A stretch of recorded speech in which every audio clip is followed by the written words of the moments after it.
Hello and welcome to Lightways at Life Astrologer with me, Anna Isabel. And it's one of those days where I get to be extra excited because I have Kelley Hunter with me again. Hello. Hello. I know, and this is sort of a surprise get together today, It which is. is delightful. It is. You wrote to me a little while ago and you said, I've got these two great ideas. And I thought, they are both great. How do I choose? And we set a date for one of them. And then I thought I was going to have to wait months to get to talk about this one. But anyway, everything aligned for us to be talking about it today. So I'm very excited. And the topic of our conversation today is Pluto. So, why are we talking about Pluto, Kelley? Because it just changed sign, which is a big deal. Pluto just went into Aquarius. It took the last couple of years to do that. And we're experiencing a huge collective global shift. And Pluto's movement through the zodiac is one of the reflections of, our collective consciousness and what we're experiencing. So it's a really important shift because Pluto hasn't changed sign since 2008. So we are shifting a sign and we're all obviously seeing it, and experiencing it. And it's related. So this particular Pluto shift is related to all of the ones that have previously occurred, especially the one in the early 80s in 1983, 84 when it went into Scorpio.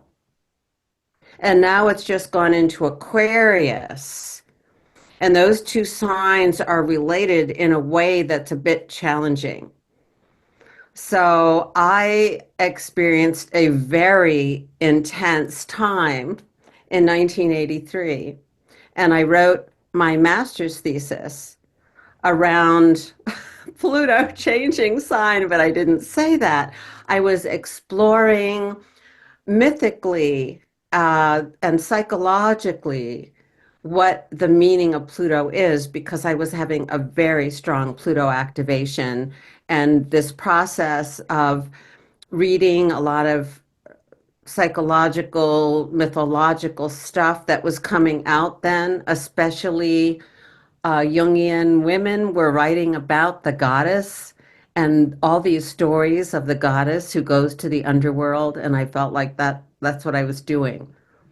So when I saw, oh, Pluto's going into Aquarius, a similar activation from then and now in terms of each of us and generationally and collectively.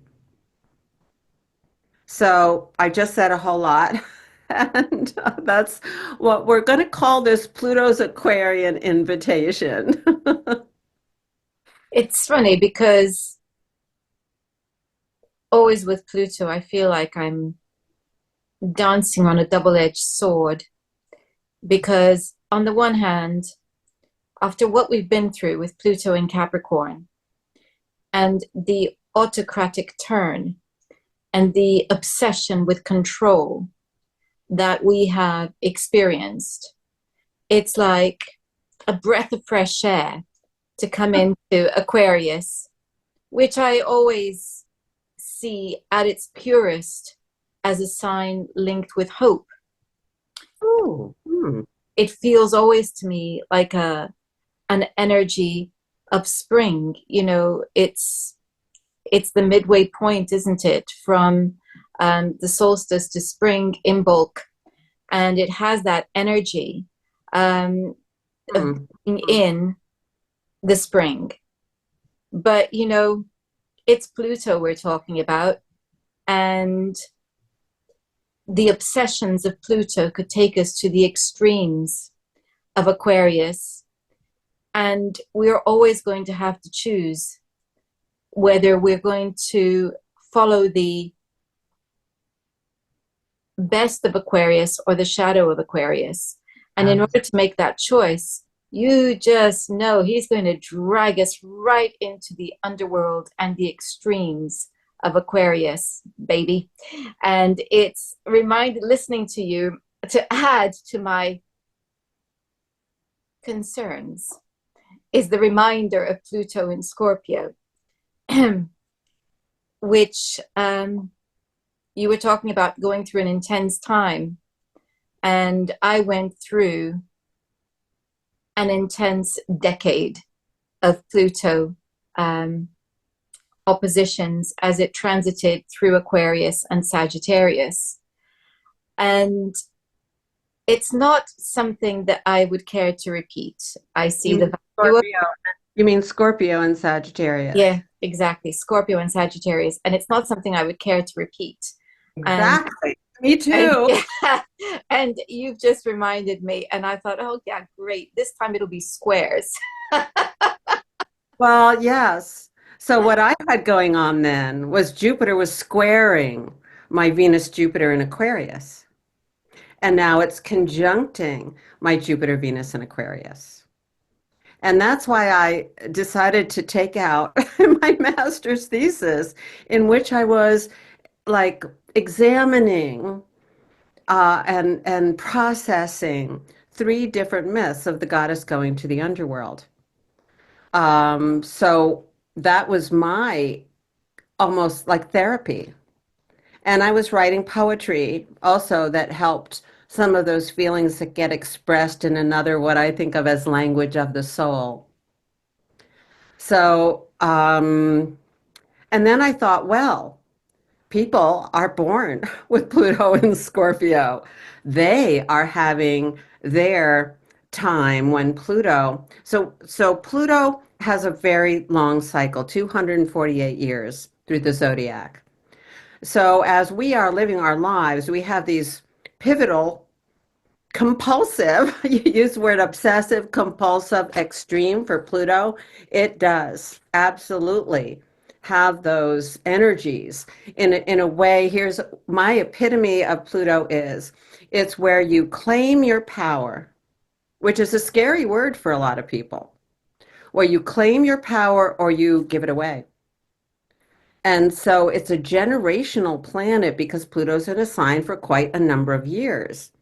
It has an irregular orbit, and I can show you that um, if maybe we'll do slides in a little bit after we talk. But the Pluto, so people who are alive today can have Pluto in Gemini. That's very few. Pluto in Cancer, Pluto in Leo, that's me.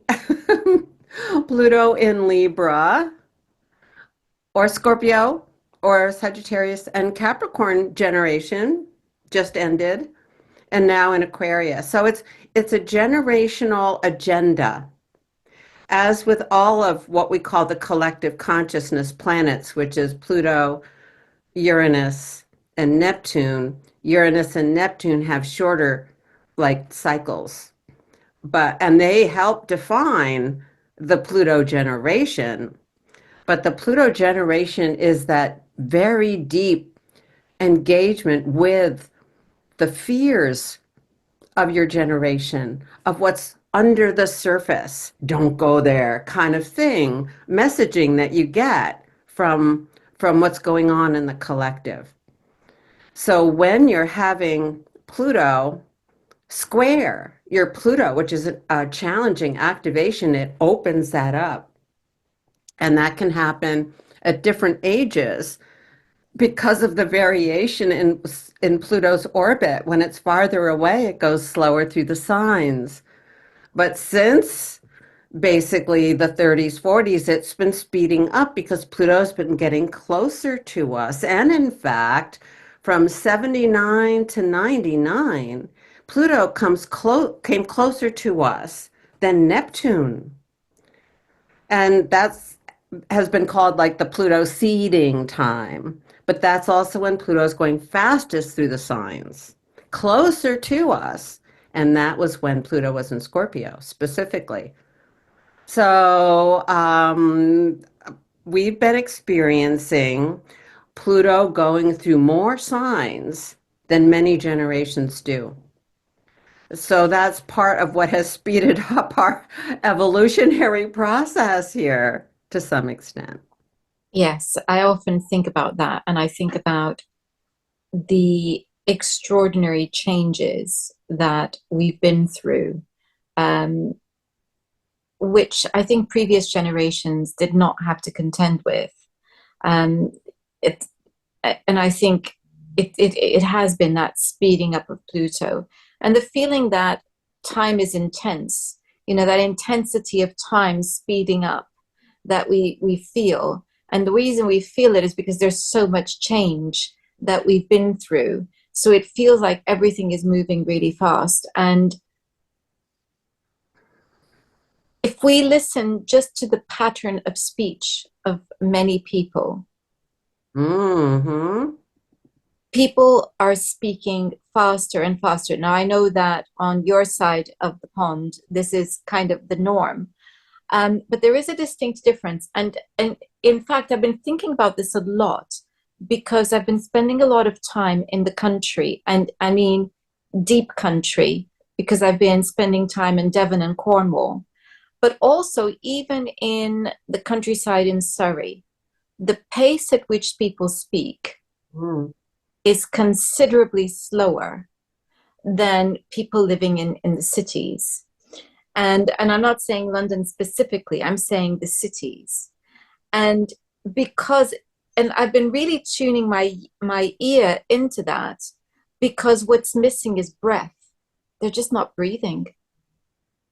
It's like everyone is holding their breath and it comes out in this torrent of words.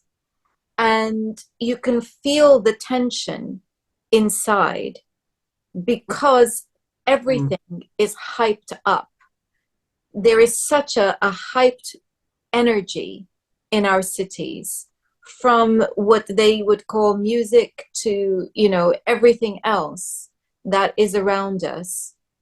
And I think it's a contrast to the gridlock that you experience, say, in traffic, because Mm. as they've been deliberately narrowing roads and deliberately making it more difficult for people to get around, this frustration increases and people become more hyper and it's coming out in their speech. And I think about that and I think about Pluto and the Mm. intensity of that energy. It, Intense is Pluto, yeah. it just, to me, the two kind of go together. That's so interesting. Um, yes, and that compulsiveness, it's also because we're more in our heads than our hearts and our bodies. So that can make for more tension. It can make for more nervousness. And we've got, all these social media, we've got all this technology around, which is one of the things of Aquarius.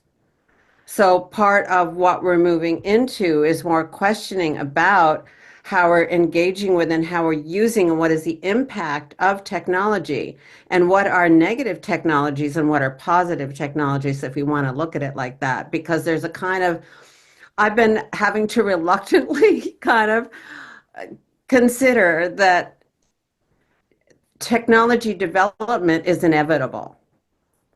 But how are we going to use these technologies and are they natural technologies or artificial technologies would be one thing. Because Aquarius is an air sign. Like you said, we need to breathe. And this is an air sign can kind of step back and speak to something. It's about our mental take on things. It's an Aquarius of all the air signs can step way back and get a larger perspective of time, of experience, of what's going on globally, which we can do because of the new technologies. We have more of a sense of the whole globe than we used to. You mentioned Pluto going faster than the signs. Some people didn't have that. When Pluto is in Taurus, which was way back about, let's see, 240 years. It's Uh, nice. Yeah, yeah. Just Oh, yeah. 1800s, sorry, 18. 1800s, mid 1800s. Um, Pluto's in Taurus for 30 years. Pluto was in Scorpio for 12. So we have really, you know, been going faster through these really intense change that is at such a deep level. And, so part of what I wanted to look at in my update is how are different Pluto generations experiencing this move into Aquarius? So, go ahead. I was just thinking, there is a paradox within Aquarius, which I am, let's just say my attention is being drawn to it as Pluto has come into Aquarius. It's the tension between, I'm going to say orthodoxy, which is not a word we associate with Aquarius, but I mean it from the point of Fixed sign. It is a fixed sign. it, yeah, and what I'm thinking about is the pressure to conform, to be part of the wider collective. Well, that was certainly true with Pluto and Capricorn. Yes. But I think there's something there about Aquarius also, because the vision for utopia, Hmm. and that vision for utopia, obviously, one person's utopia is another person's hell, as I always say. But the problem is that when a wider group, a dominant group, embraces a vision of utopia, Aquarius is not very good at tolerating the alternative. And Hmm. so, but at the same time, and here comes the paradox, the tension, at the same time, Aquarius is very much about the alternative. And I think, and I'm seeing that right at, as we speak, because there is this incredibly hopeful movement right across the globe of grassroots, at grassroots level, people taking charge of creating their own communities outside of what's become the norm. You just said a lot right there. Yeah. Um, because Aquarius is about community, it's about the social context. And any sign is naturally evoking its opposite sign. So the opposite sign to Aquarius is Leo. And Leo is a very creative sign. It's like, here I am, and it's like, who am I now? What is one of the questions, especially for my generation with Pluto and Leo. So we're going to have Pluto opposite Leo, and some people already are. The people born in the late 30s and into early 40s are having quite an extraordinary lineup that's pretty rare. And that includes Pluto opposite Pluto. Some of these people are 84, right? 83, 84, 85. They're having Uranus return to where that it was when they were born. And Neptune, that just went into Aries, started into Aries, is opposite their Neptune in Libra for some of these people. So this is quite a lineup, quite an experience. And the question is, who am I now? What is my role? Is a big Leo question in this new social context in any group or community I'm involved with. And some of those communities are morphing a bit, and this is part of individually how each of us, not just my generation, are finding new social alignments that we're feeling more aligned with. And so that's this. How are we going to live in this global society that's getting transformed on such a level? And the I'm other, go ahead, yeah. I was just thinking, because of what you've just said, I'm going to share with you a vision that I had in a meditation only in the last week. Hmm. I think is very expressive of this Leo Aquarius um, Hmm. dynamic that you're talking about. And it was this: I saw a group of those beautiful Indian dancers. I think it's the Kathak. Some I've forgotten the name, but Something like that. Yeah, yeah. yes, and I always loved. But I saw this group doing this beautiful dance, and every so often, one of them would come out and do a solo, and then come back in, and that would inform the group, and the group would then dance together, and then another one would come out and do a solo, and then the whole group would do it again. And i Oh, that's i think this is absolutely what we are meant to be learning to do, to allow the individual to have their dance, their solo as part of the group, and then the group learns and innovates together as another individual comes in, and that is, I hope, what awaits us. But let's see. well, that is what we can create. And the thing with Aquarius is everybody thinks, talks about Uranus rules Aquarius. Well, Saturn also rules Aquarius. So that's like the different personalities of Aquarius can be that Saturn. And we've just had Saturn, which rules Capricorn, kind of over in charge of Pluto's placement there. And we're still continuing with a Saturn overlay to this new Pluto, but there's the Uranus part. And so um, Aquarius has a very, like a whole uh, desire for freedom and for individuality. So just what you said is so beautiful, so beautiful. Um, I've been thinking about it every day ever since I had that vision. I can't get it out of my mind. It's just yeah, it's nourishing my soul, that image. I would not try to get it out of your mind. I would hold that. I think that's a beautiful vision to hold for this new era. And it is a new era.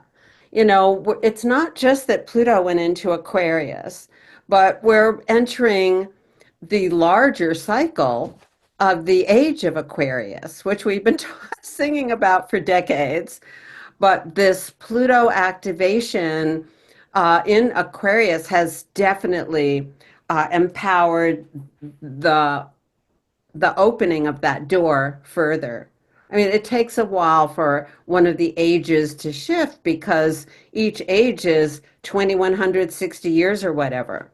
It's the whole precession of the equinoxes that's the 24 to 6,000 year cycle that has a lot to do with how humanity is developing and evolving, and the earth as well. That's we and the earth. And so here we are in a new era that is, people are talking about the end of the age of the Kali Yuga, which in Hindu philosophy is the darkest age. And so much of our language is talking about coming out of the darkness into the light, which is also what Pluto is about. And what in Hindu mythology, uh, the Pluto equivalent is Shiva, who's known as Lord of the Dance. And Shiva dances all the dances of creation and destruction in the larger cycles, like the precession of the equinoxes, which monitors what sign is rising over the eastern horizon with the sun on March 21st, which is equinox, but it's and that sign changes over time. So we're moving out of the, and it goes backwards. So we're moving out of the age of Pisces into the age of Aquarius, while Pluto's moving into Aquarius. And it had a lot of interesting a kind of build up to Pluto moving into Aquarius, which it did starting in March of 2023 and more significantly because it went back and forth for a while. So it was transitioning. It's a transition. It isn't just, you turn the page and we're on it. There's a transition of watching the old world fall apart, which is still doing, and the new world emerging through such visions as yours, through such dreams as we're all, imagining in our hopeful way, in our desiring a better world, to, more awareness of the larger picture and how we want to live together. So we're just starting on envisioning this and planting seeds for it. And Pluto went more significantly into Aquarius in January of 2024. Still had a little backtracking in the September into November of 2024, but now here it is, Pluto in Aquarius. And now we've got our attention on Neptune, which just went into Aries, and Uranus is going to go into Gemini in July. Oh, and transition into next year. So we're having all three of these outer planets, which is very rare. And let me show you some slides. Um, so I'm going to screen share, right? Here we go. So, so here's Pluto's Aquarian invitation. And this is Pluto. He like comes to the surface with a helmet of invisibility. And he is that undercurrent, what's going on under the surface or behind the scenes. But he's carrying a light. And it's the light that lights up darkness. And in a sense, it's like a light that only appears in the darkness. I like that because it's not something that we generally associate with Pluto, Mhm. light.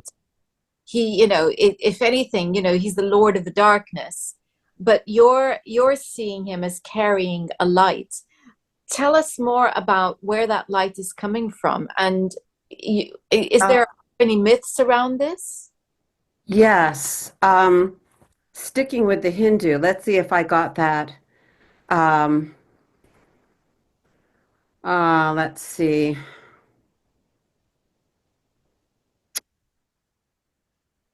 Rabindranath Tagore, one of the a very revered teacher and spiritual person in India, wrote a play about um, Pluto, basically, King of the Dark Chamber. That was the name of the play, and he had the feminine energy with him, and she wanted to see him, and he said,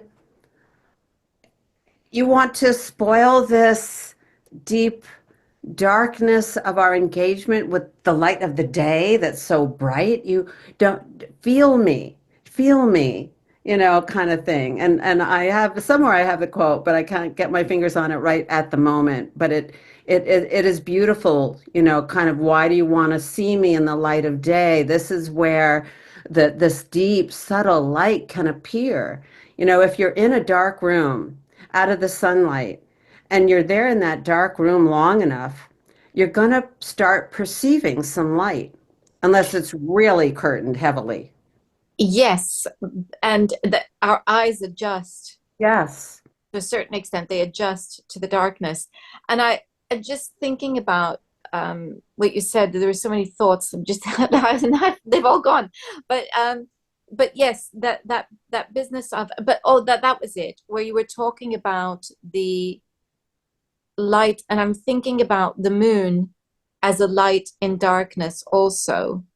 But it is in those moments of deep darkness that we illuminate our soul, and that we can actually gain some insight into ourselves. So it's, in fact, just thinking about it, in many traditions, when we are attempting to connect or to go into trance, to journey into other worlds or to connect with spirit, whichever the tradition is, um, we close our eyes, and in Mm. many cases, it's darkness so that we can actually see better what's inside. It's blocking out the Yeah. distractions in order to focus an inward, and that is a light which of sorts. I like that. I like that very It much. has to do with the third eye too. When it's daylight, it's hard to see through that third eye. Here's a picture of Shiva. And these are both classical images from Hindu spirituality. And he's wearing the crescent moon on his forehead.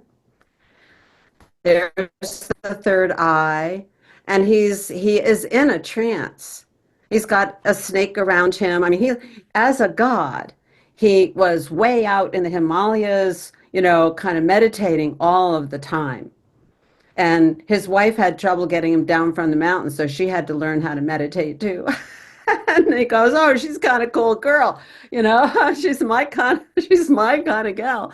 So, I mean, he had several wives, and there's a lot of mythology here, but there's this something about this like inner stillness with Pluto that is listening for that and seeking that inner stillness.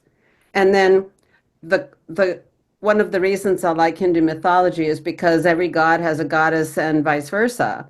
And Kali is one of the iterations of Shiva's feminine consort, let us say. And here is where she's stepping on Shiva, saying, "You can't get away from me," and that she is another aspect of Pluto that's cutting away what is no longer life giving and vital.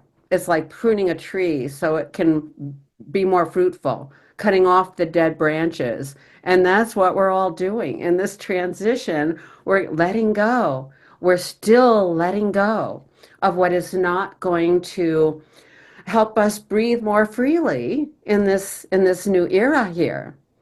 And so this is she's got the head of, you're beheaded so that you don't think too much.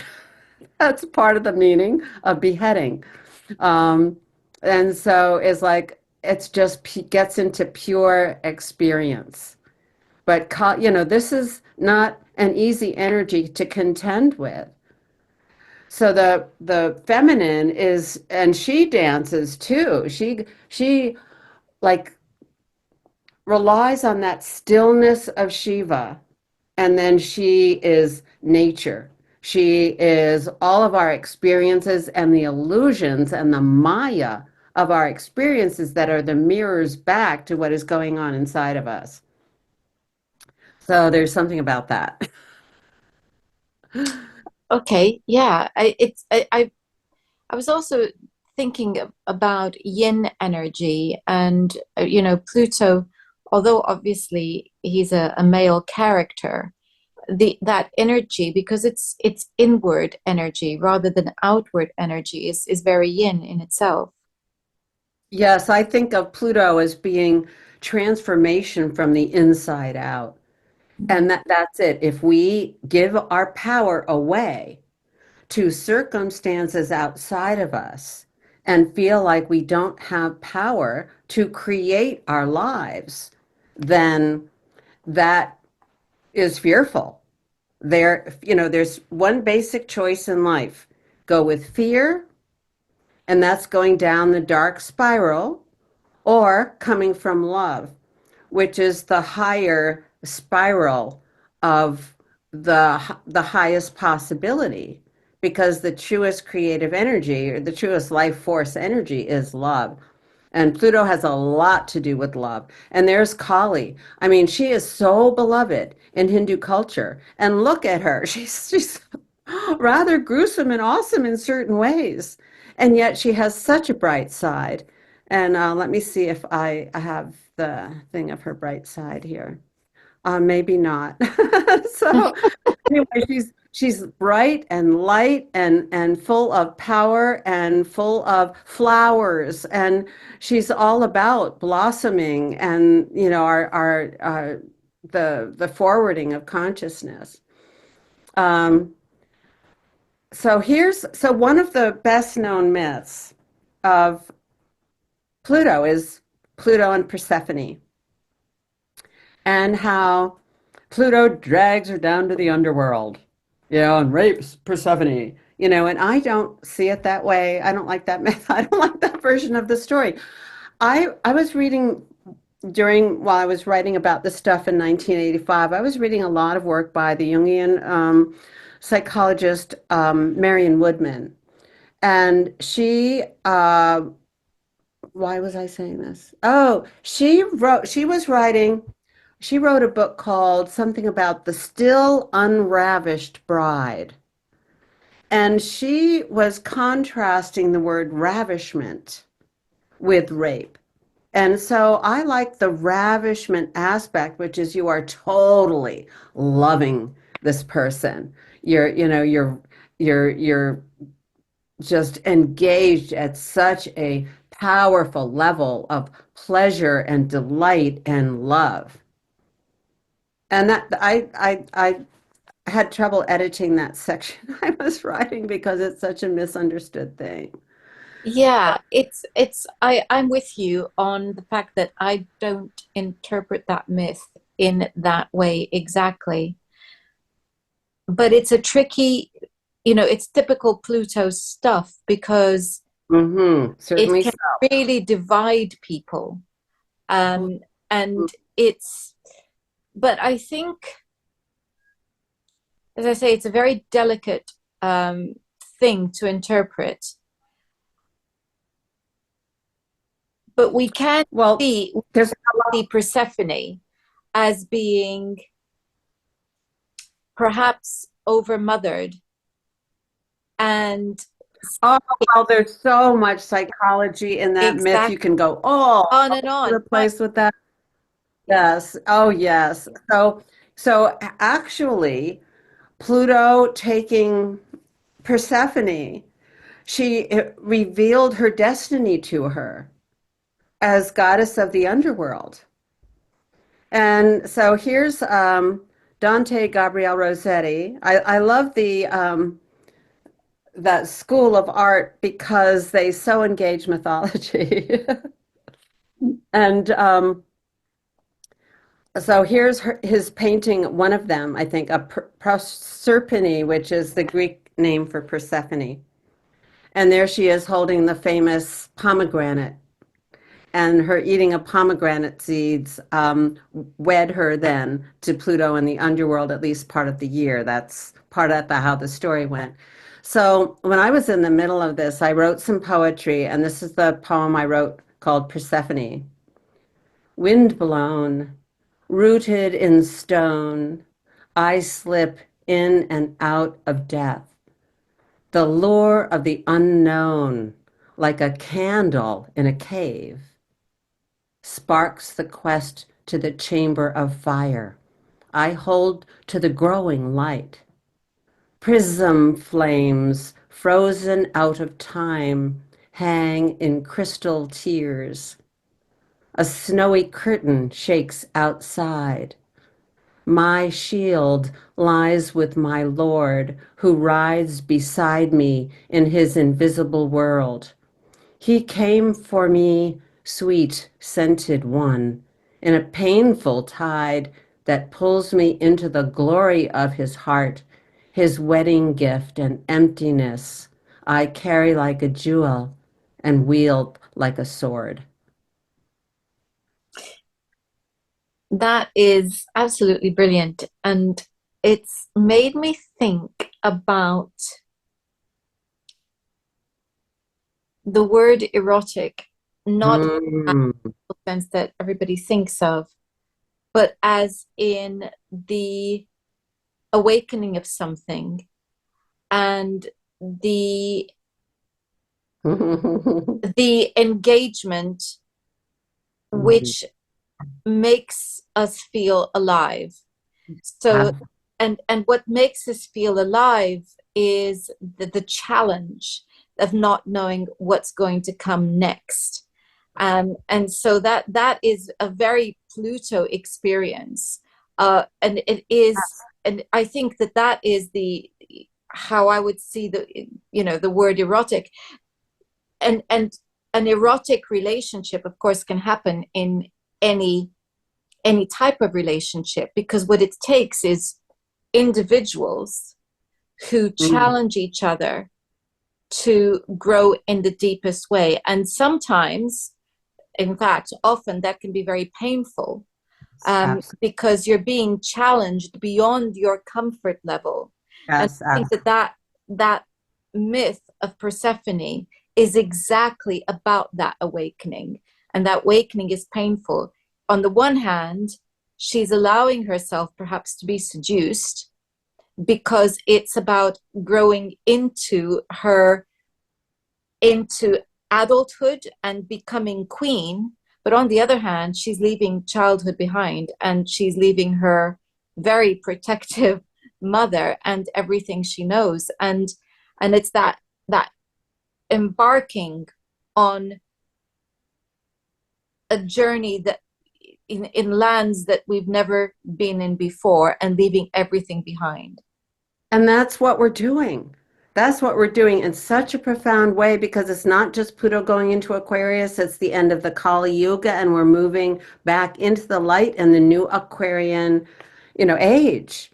So it's bigger. And yes, it can evoke fear. And that's it. Can you overcome? Can you let go of your fear and meet this with love and excitement and a creative verb and an erotic desire? And Eros was the god that emerged from chaos with Gaia, the desire to be. And so the other one of the other myths, because I was working with three myths of the goddess going to the underworld, was the myth of Psyche and Eros. Because in that myth, which is quite beautiful. Um, in order to uh, be with Eros on his level, she was put through all of these tasks by Venus, the mother, or Aphrodite, the mother of Eros. So she had to submit to the goddess of love, for one thing. But the last of the tasks was to go to the underworld and get a vial of Persephone's beauty cream. So she had all of these helpers, guide her. And she had all these instructions. And she got down there, don't let the dead souls in the river Styx grab you. Don't eat anything. Take biscuits so you can give them to the dogs. Don't eat anything while you're down there. And so she did that, and she got the vial, and she was coming back, and she came back up into the light, and she's holding this vial of beauty cream, and you can imagine how she must have looked after a journey to the underworld. So anyway, she's going, I just want to have a little bit of it. So I look at for Eros. Well, that I haven't read that in the myth, but that's part of what I imagine. That tells you a lot about me, I guess. But so she did. She opened the vial, and the scent of it, she swooned. And Eros had to come and lift her up, and that was it. She surrendered that deeply. And it wasn't just a vanity thing, it was this deeper surrender to love. And then, she became the match for Eros, and she was made into a goddess. So and that's a very short version of that story that is quite beautiful and profound and has been very engaged with by many writers. So there's that one with Eros exactly, that depth of creative surrender to the deepest desire of your soul. You know, it's making me think about a conversation I had with a client. This is a therapy client rather than an astrology client, a few days ago, in which I suggested that a good deal of what she was experiencing at the moment was due to suppressed grief over the loss of her parents years ago. And she Mhm. looked at me and she said, "You're so right," she said, "because it I don't think I've felt joy since then." And Ah, then she said, "I feel like I'm grieving for the child I used to be." And what the words that enabled her to come to that, mm, which I used, were, "I don't feel that we are ever fully adult until we lose our parents." Because that's my experience, my personal experience of suddenly the first time I realized that my father was getting ready to depart, and it took him 5 years from that moment, mm. I suddenly felt the child in me. And I thought, oh, when he goes, I'll really be an adult because I won't have daddy anymore. And then And when the, and then when mom goes, I won't have mummy anymore. well, It that is, really hit me. And I think how this links in with this, of course, because Pluto, death, but it's back to Persephone becoming the adult in order that she can be queen. And what came out of this conversation with my client was her realization that actually she's been acting the part of the queen but not embracing it. So it's the weighing down of the responsibility of caring for mom and then losing mom, of having to deal with her siblings who resented the fact that she was the one who was caring for mom even though they didn't want to, of the responsibility of children going through their teenage years with their major upheavals. And when I said this to her, suddenly she went, "Okay, that's what this is. I can be queen. And I am actually acting queen. And I can accept this in a way that I didn't before until I made that connection."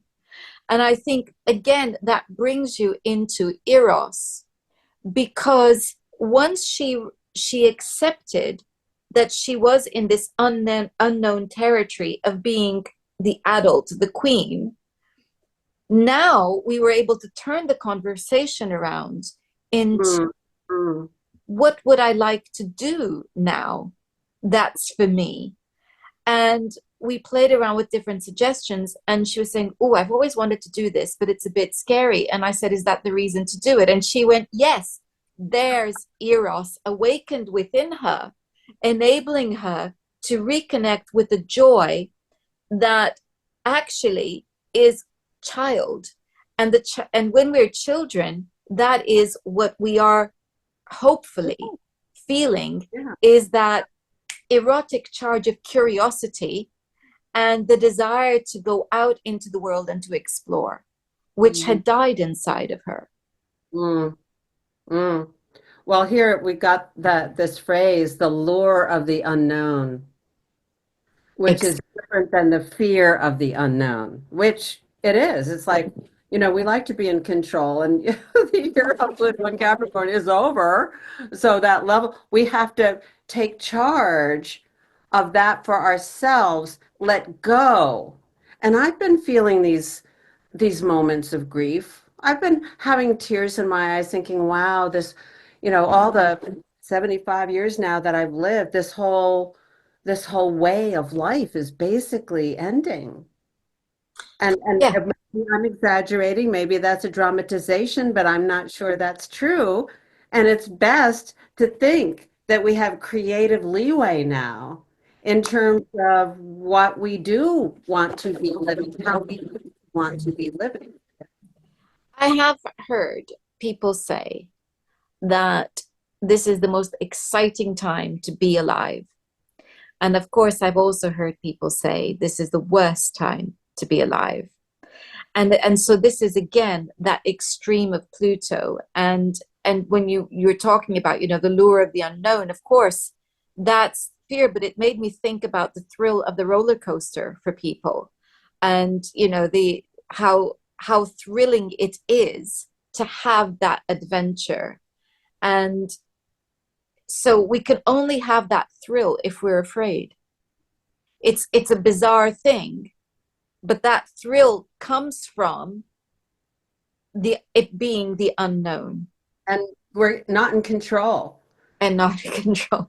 Be in the moment with whatever's happening, and that is a key to these times. Not holding on to the past, not holding on to even identities, that you've run your life by. So it's very profound. um and the third myth I was working with was the myth of Inanna, who she opened her ear to the great below, and she went down through the seven, levels to meet her dark sister, Eresh Kigal. So we are meeting ourselves, our own unknown selves, like that lost child that.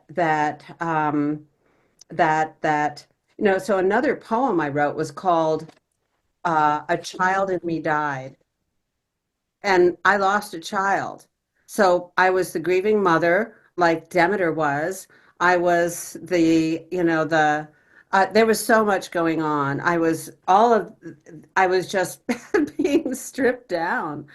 And that's why part of me was writing poetry to process some of what I was feeling in other terms that weren't uh, um, well, academic for one thing, but we're on a feeling level rather than a conceptual level, which Aquarius can detach that far that it doesn't even feel things.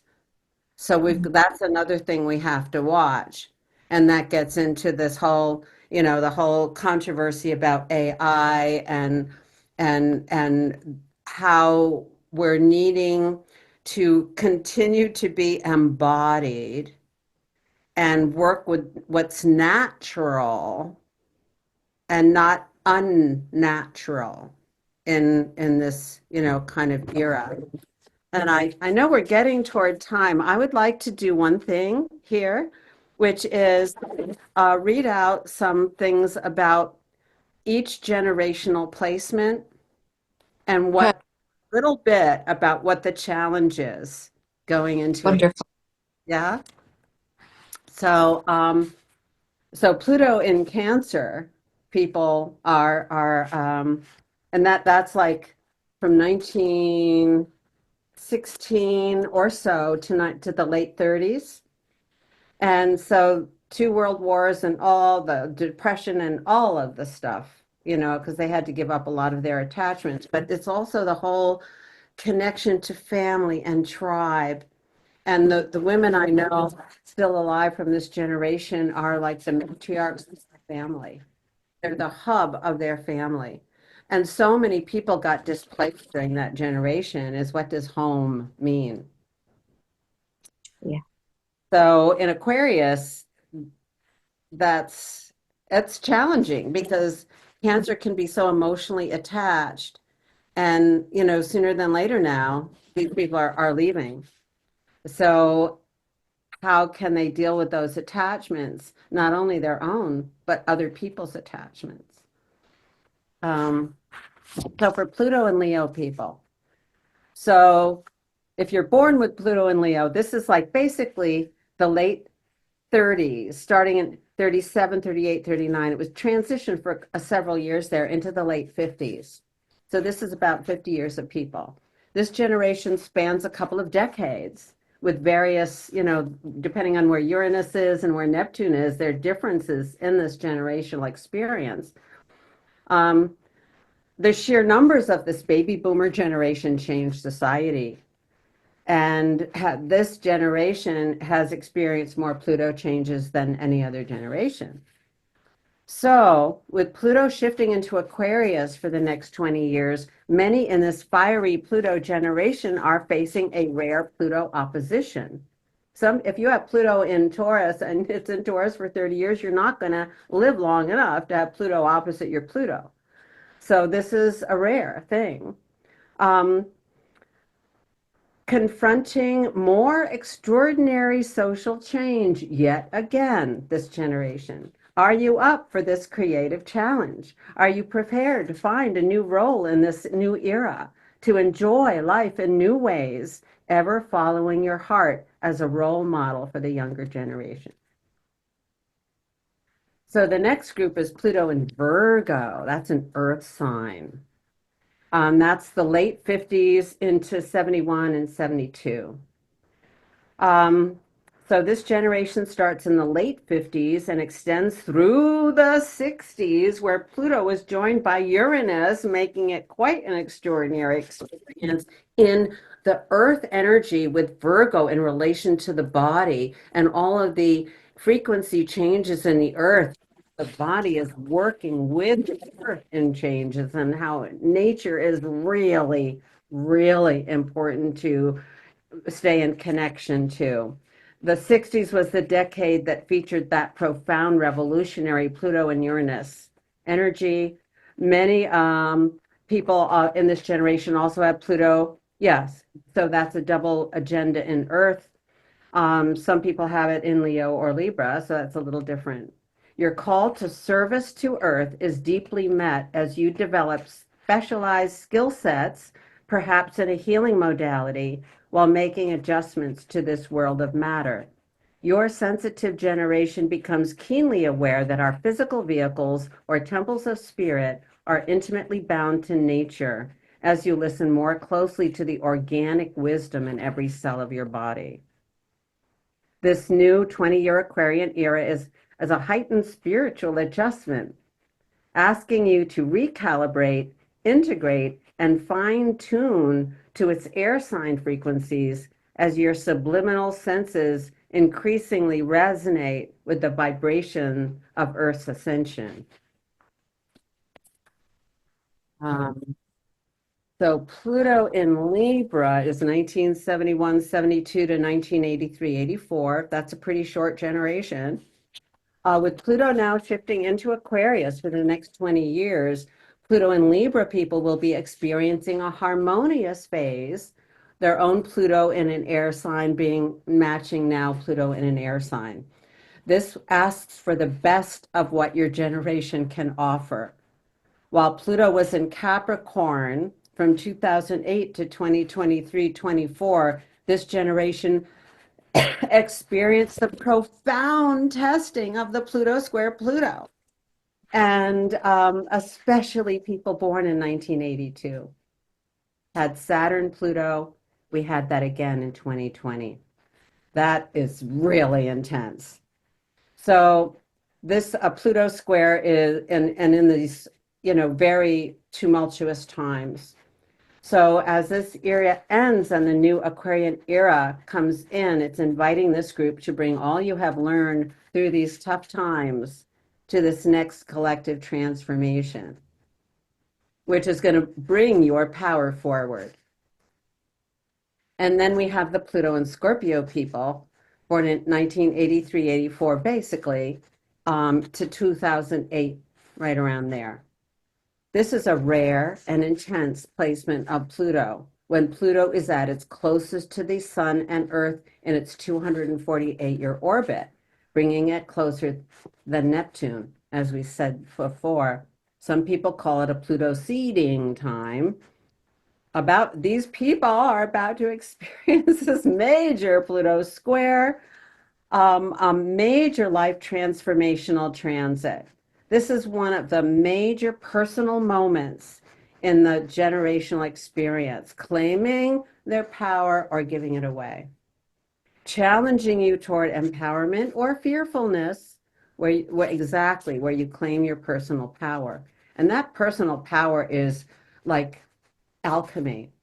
It's like using the power of water that was so well documented by Dr. Emoto and being taken further by Veda Austin, using your power to transform matter. Pluto in Scorpio. And then the Pluto and Sagittarius people, Pluto and fire, they also are having a compatible era that is helping them move forward on their adventure in life. Um, your adventurous generation crossed a rare millennium threshold with a visionary verve that has been tested early. You have confronted limitations and necessarily become more capable of manifesting what you imagine as possible.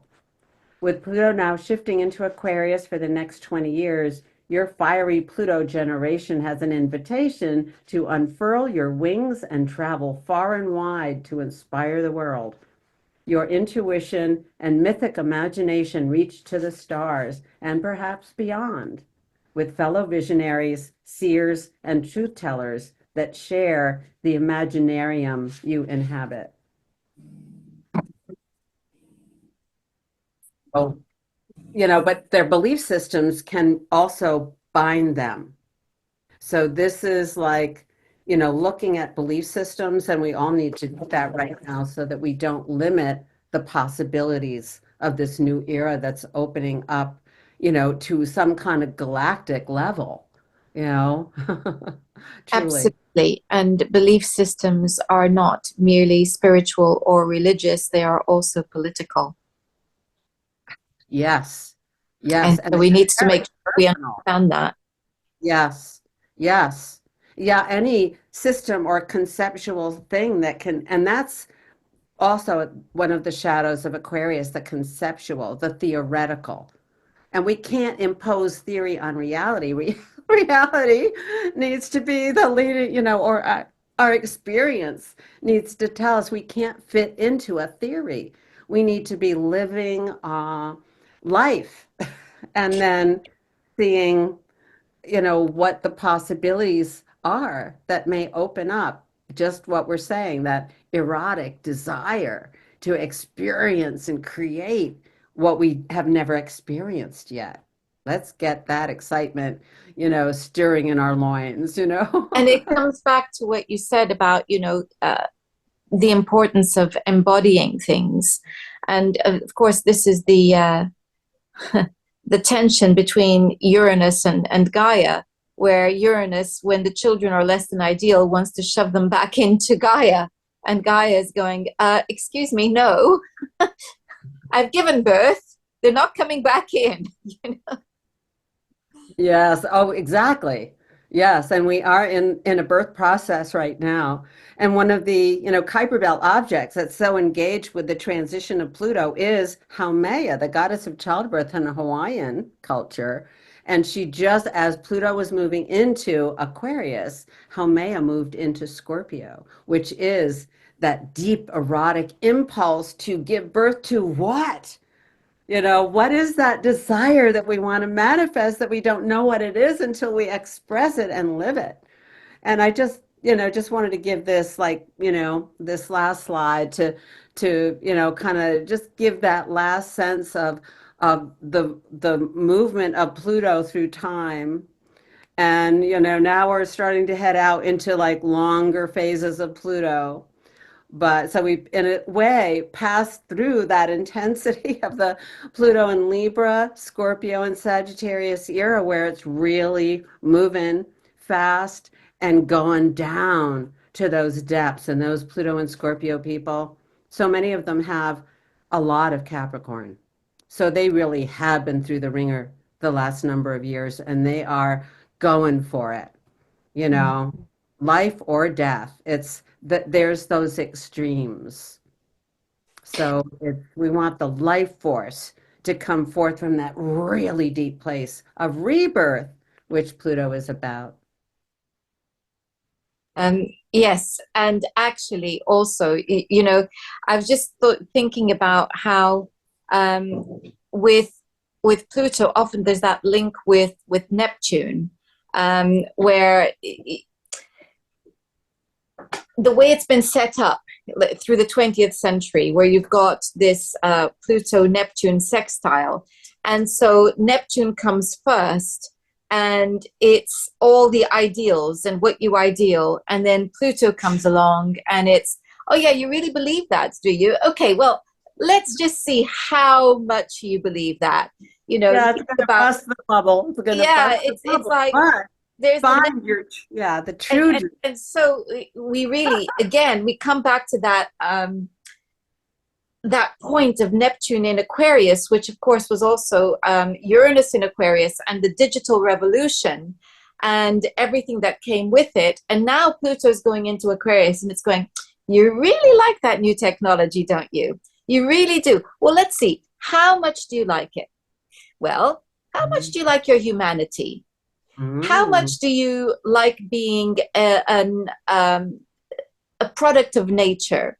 Because, hey, you know what? We can take that technology and transform and redefine what it is to be human. And now there's that term, isn't it? A human 2.0 or something from um, the this notion that we don't have to just be organic. We can be something else.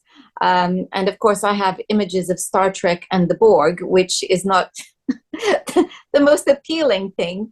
But this is the thing, isn't it? The idealization of technology that came with that Neptune Uranus. Neptune is changing sign now, and it is in Aries at the moment, and it's so it's about the newness, it's about the freshness, it's about uh, I think it's about I don't want to say spiritual technology might be an aspect of that, but it's You're also right. the spiritual. Mm, mm. Anyway, let's stop with that. I mean, Yeah, the, no, but I get what you're saying, because it's about but it, how but we use uh, technology. yes, and the word I was looking for was that Aries word of integrity. I'm Yeah, in my spiritual integrity, and I can engage with this or not.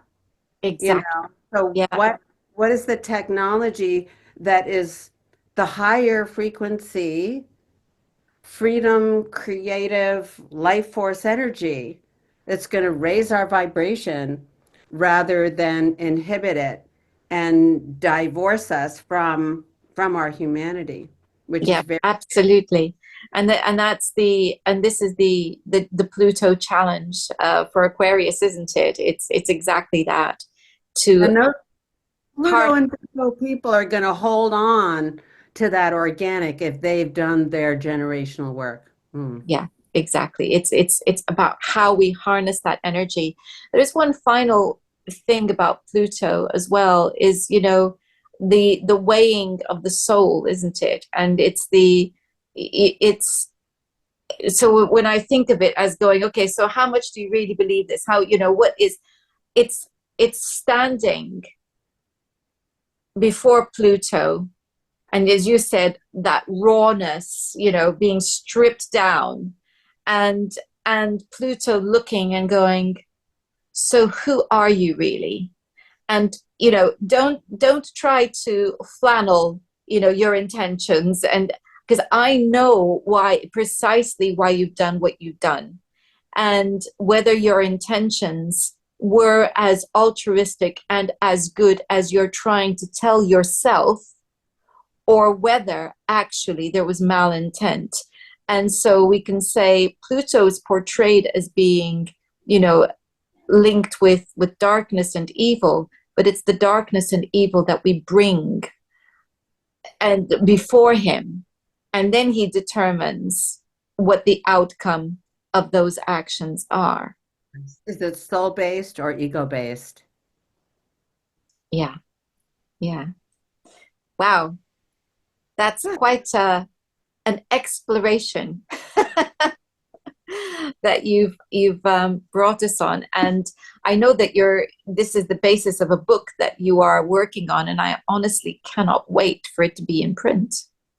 Well, one thing, um, Shariel Turner Miles, who's a British astrologer and therapist like you, um, she is helping me with this. And we had these Pluto sharing circles with different generational groups talking together.